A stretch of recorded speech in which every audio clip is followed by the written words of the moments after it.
이 시간 우리에게 주시는 하나님의 말씀은 마태복음 20장 1절부터 16절까지의 말씀입니다.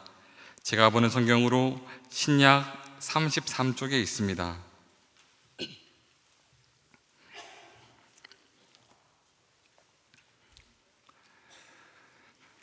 하나님의 말씀을 한 절씩 교독하겠습니다. 천국은 마치 품꾼을 얻어 포도원에 들여보내려고 이른 아침에 나간 집주인과 같으니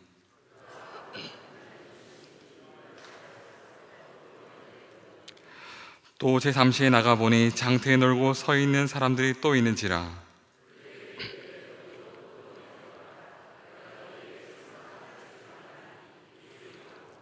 제6시와 제9시에 또 나가 그와 같이 하고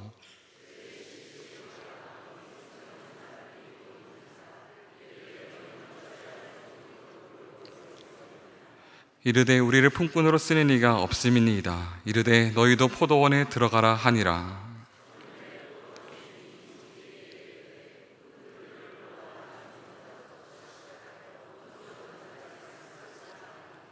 제11시에 온 자들이 와서 한 데나리온 씩을 받거늘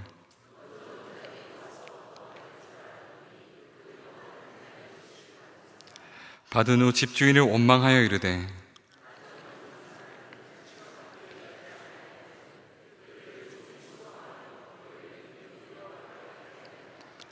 주인이 그중 한 사람에게 대답하여 이르되 친구여 내가 내게 잘못하는 것이 없노라.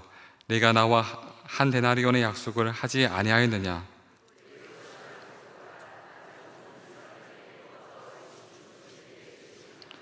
내 것을 가지고 내 뜻대로 할 것이 아니냐? 내가 선함으로 내가 악하게 보느냐?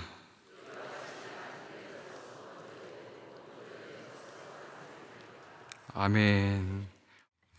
오늘 본문은 바로 앞장의 마지막 단원과 연결이 됩니다. 이 비유는 예수님의 의도된 비유입니다. 한 젊은 부자이며 관원이었던 자가 예수께 나와서 선한 선생님이여 내가 어떻게 하여야 영생을 얻겠습니까? 라고 물었습니다. 아마 이 사람은 예수님께 좋게 보이려고 한 목적도 있었고 동시에 그 마음속에 율법적 노력으로도 채워지지 않는 갈망함이 있었기 때문에 예수님께로 왔습니다. 예수님은 그에게 하나님과 사귐을 맡고 있는 것이 물질이었음을 지적하시면서 그것을 다 팔아서 가난한 자들에게 주고 나를 따르라 하셨습니다. 이 사람은 부자였기 때문에 곧 그 물질이 하나님의 자리를 차지하고 있었으므로 근심하며 떠나갔습니다. 그것을 본 베드로가 참견하여 한마디 합니다.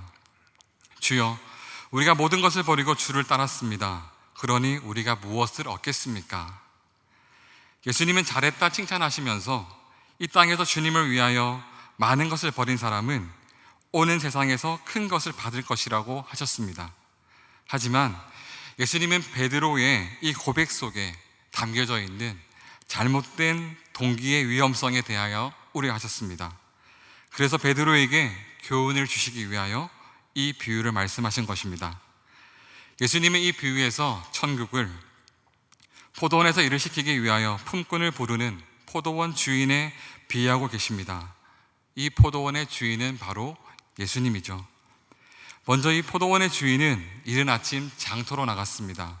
그곳에는 품꾼들이 자기들을 써줄 사람을 찾기 위해서 이른 아침부터 기다리고 있었습니다.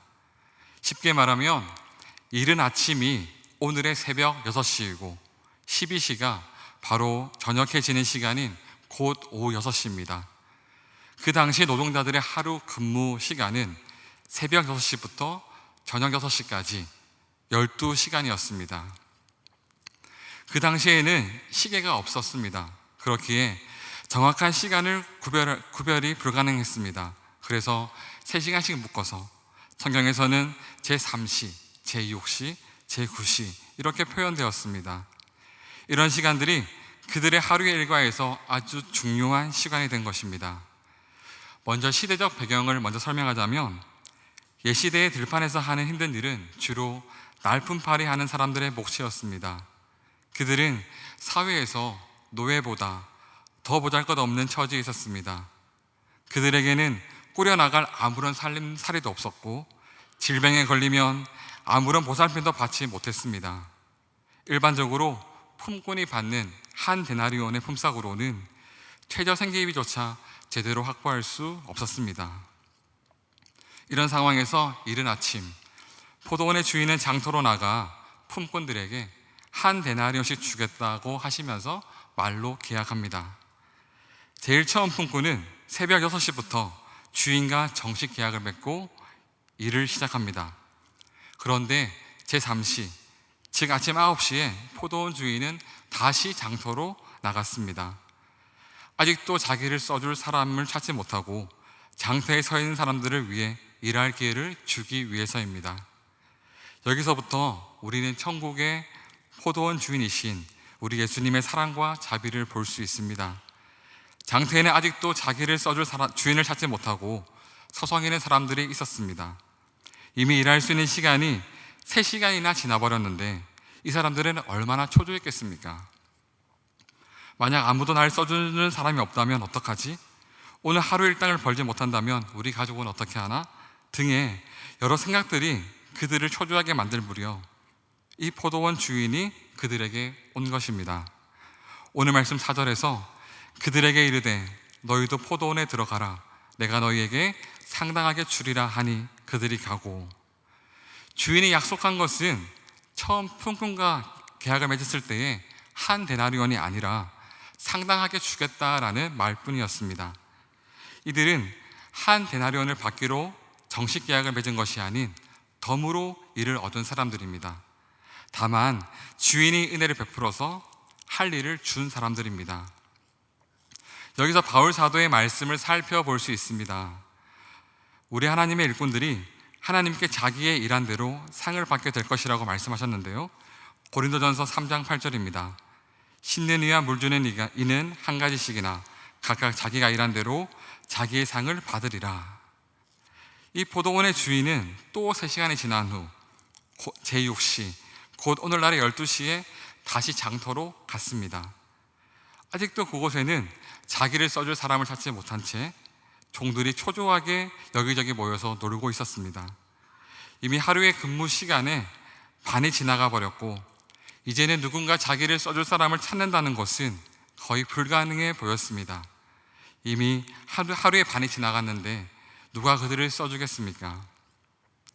거의 포기 상태에 있었던 그들에게 포도원 주인이 다시 온 것입니다. 그들에게도 똑같이 했습니다. 포도원으로 들어가라 내가 상당하게 주리라. 그리고 제9시에도 그렇게 했습니다. 제3시, 제6시, 제9시. 이 사람들은 주인에게 덤으로 일을 얻은 행복한 사람들이었습니다. 물론 더 늦은 시간에 부름을 받을수록 그 감동의 깊이는 더했을 것입니다. 그런데 주목해 볼 놀라운 일이 여기에 있습니다.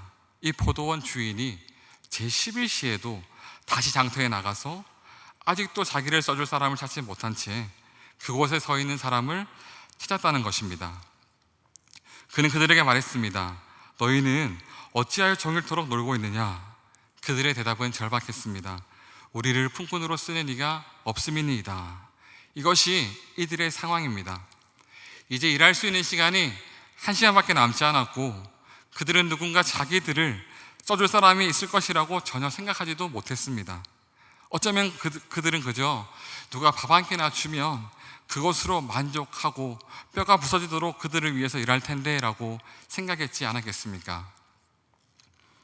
저는 대학교 시절 새벽 5시쯤 직업 소개서로 향했던 적이 가끔 있습니다. 같은 학과 친구들이 직업 소개소에서 일하고 돈을 벌었다는 정보를 듣고 용돈을 벌고자 그곳으로 향했습니다. 그곳 직업 소개서 사장님은 현장별로 2명, 3명, 1명씩 순차적으로 배치를 하였습니다. 그런데 일자리에 비해서 더 많은 사람들이 대기하고 있었기 때문에 무조건 그곳을 간다고 해서 모두 일을 얻는 것은 아니었습니다.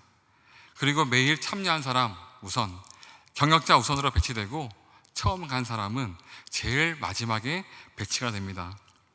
운이 좋은 경우는 일자리가 선택되어서 현장으로 일을 가게 되지만 번번이 허탕치는 일도 있었습니다. 저도 한두 번 갔을 때는 바로 일자리를 얻지 못하고 그냥 갔다가 왔던 적이 있습니다.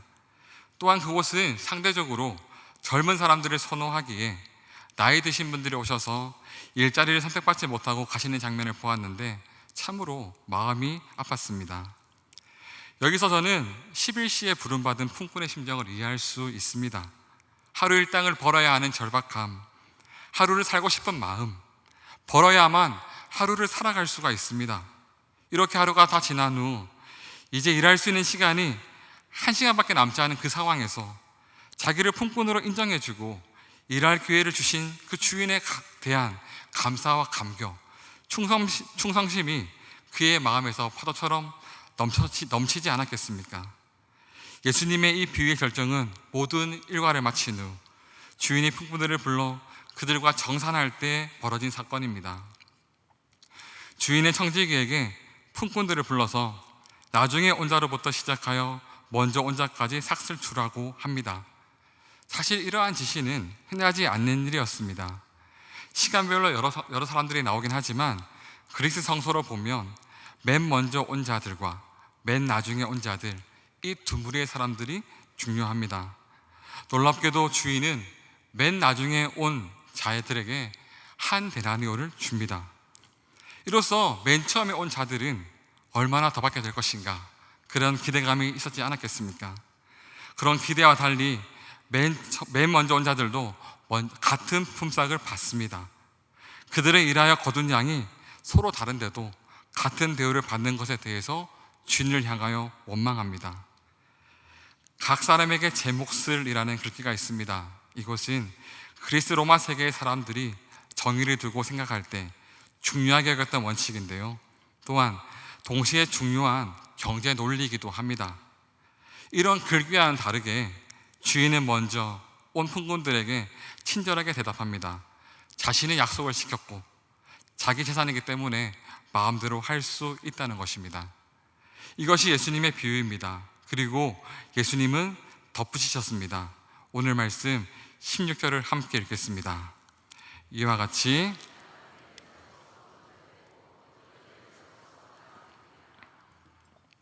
아멘. 다시 말씀드리지만 예수님은 이 비유를 제자들을 위해서 주셨습니다. 이 비유는 구원을 얻지 못한 사람이 구원의 족간에 깨달을 수 있도록 하기 위한 비유가 아닙니다. 베드로가 주여 우리가 모든 것을 버리고 주를 따랐습니다 라고 말할 때 예수님의 느꼈던 그 제자들의 잘못된 마음의 동기를 바로 잡아주기 위해서 이 비유를 들려주신 것입니다. 우리는 구원받은 주님의 자녀들입니다. 그렇다면 우리는 천국의 일꾼들입니다. 우리는 구원을 받았고 구원의 감동과 사랑이 있다면 이제 주님과 주님 나라를 위하여 주님의 포도원인 교회에서 무엇인가 일을 해야 할 일꾼들입니다. 그리고 시간이 지날수록 우리는 성숙되어야 하고 성숙한 일꾼이 되어야 됩니다. 베드로의 공원 속에서 예수님은 문제점들을 발견하신 것입니다. 그 문제점들이 고스란히 드러나 있는 것이 바로 이 비유입니다. 우리 주님이 원하시는 것은 우리가 제11시에 부름받은 품꾼처럼 일을 하는 것입니다. 이른 아침에 정식 계약을 맺고 당당하게 포도원에 들어온 사람이 아니고 11시에 부름받아 너무나 미안하고 황송하게 포도원에 들어온 그 종처럼 일해야 하는 것입니다. 우리가 먼저 된 자라고 생각한다면 우리는 나중될 것입니다. 만약 우리가 나중된 자라고 생각하고 모든 일을 겸손하고 온유하게 그리고 오직 감사와 충성심으로 행한다면 우리는 우리 자신도 놀랄 만큼의 상급을 이 세상에서 그리고 오는 세상에서 받게 될 것입니다. 이것이 이 비유의 중심이 되는 가르침입니다. 그렇다면 우리 자신들을 이 11시에 부름을 받은 품꾼의 자리에 넣어보면 어떨까요? 그리고 한 걸음 더 나아가서 우리 주님을 기쁘시게 할 수 있는 하나님을 위한 일꾼의 삶이 어떤 것인지 생각해 보는 것은 어떨까요? 이 사람은 어떻게 일을 했을까요? 어떻게 일을 했기에 포도원 주인의 마음을 감동시켜서 하루 종일 일한 사람과 다를 바 없는 대우를 받았을까요? 베드로의 이 공헌에 대하여서 예수님은 무엇을 우려하고 계셨던 것일까요? 이 부위에서 베드로를 향한 예수님의 세 가지 우려를 발견할 수 있습니다.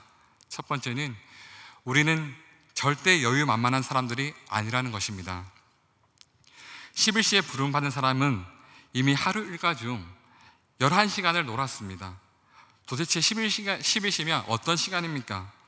11시는 아침부터 와서 일하던 품꾼들이 하던 일을 슬슬 정리하고 곡괭이를 닦고 삽을 닦고 기구들을 정리하면서 옷을 훌훌 털면서 물을 한잔하면서 주인이 품삯을 받으러 오라고 할 때까지 언제 부를까 기다리고 있는 그런 시간이 아니겠습니까? 그런데 그때서야 일하겠다고 일터에 들어온 사람들, 그것이 우리들의 모습인 것입니다. 이미 다 늦은 시간에 나를 일꾼으로 여겨주시고 불러주신 그 주님의 은혜 때문에 겨우 뭔가 의미 있는 일을 할 수 있는 기회가 주어진 것, 그것이 우리들의 모습이며 우리들의 위치입니다. 그런 우리가 과연 놓을 마음이 있겠습니까? 아마 죽도록 일을 해도 모자랄 것입니다. 남들이야 일찍 왔으니까 조금씩 농땡이를 부릴 수 있을지 모르겠지만 그 늦은 시간에 나를 일꾼으로 불러주신 그분의 사랑을 생각하면 그분께 조금이라도 보답할 양으로 죽을 둥 살 둥 그저 주님을 섬겨야 되는 것입니다.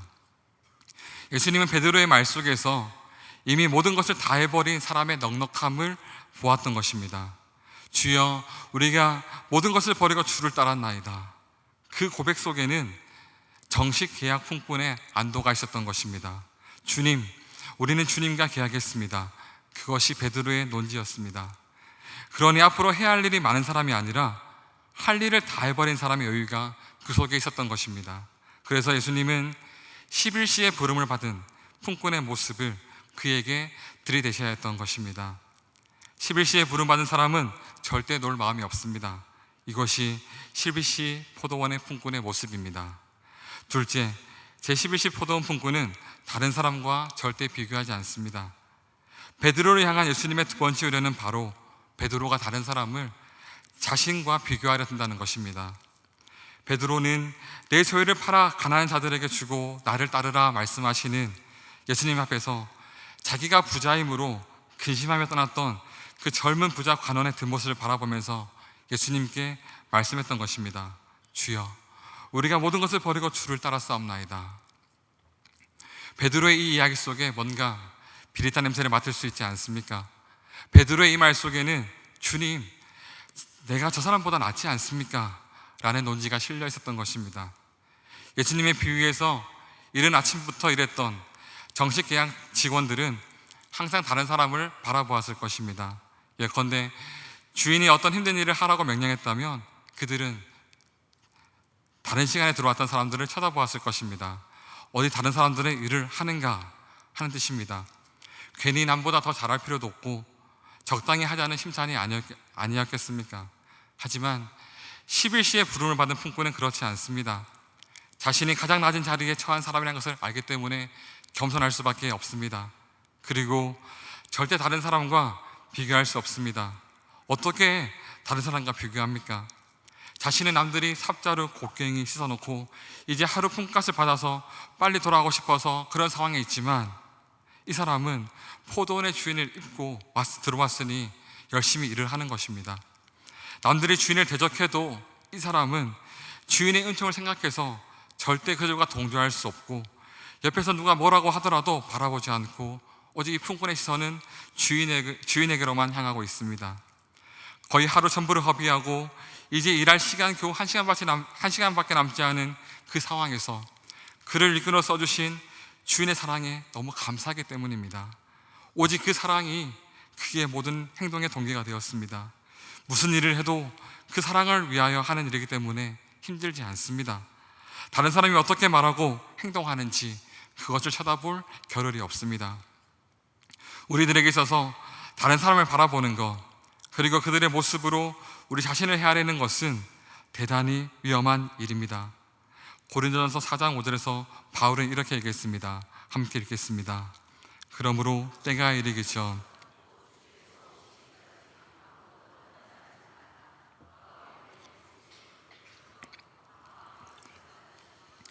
그때 각 사람에게 하나님으로부터 칭찬이 있으리라. 우리는 일꾼과 그들이 한 일을 봅니다. 하지만 하나님은 그 사람의 중심에 있었던 동기가 무엇인지 그것을 살피십니다. 사람은 외모로 보지만 하나님은 중심을 살피시는 분입니다. 이제 마지막으로 베드로를 향한 예수님의 세 번째 우려는 베드로의 마음속에 무엇을 얻기 위한 동기가 있었다는 것입니다.